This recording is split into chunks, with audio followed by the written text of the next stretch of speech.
kad ja ne mogu, kad moram biti mala, slaba, uspavana ovca, u nadi da će neko reći on nema snage, ne treba ga tjerati na rast, jer tada možda mogu sam.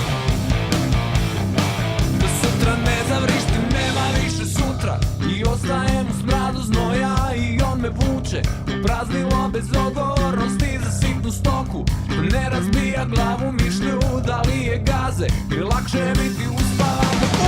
Ustajalo se gniže kroz nezainteresiranu i tupu trakavicu, to mi je oni strah u dimu neodgovornosti, da svaki dan talasa novi i poderani krik, da moram stat na noge, da škripe zubi, da pilim granu na kojoj sjedimo.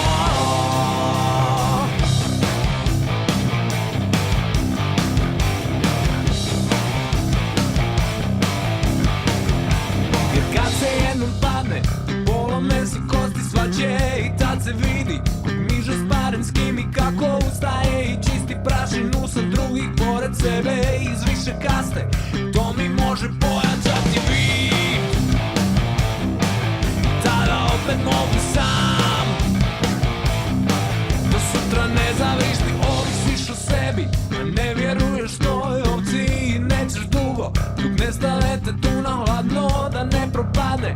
Korisno od takvog bića što hrani tupost, maglu da se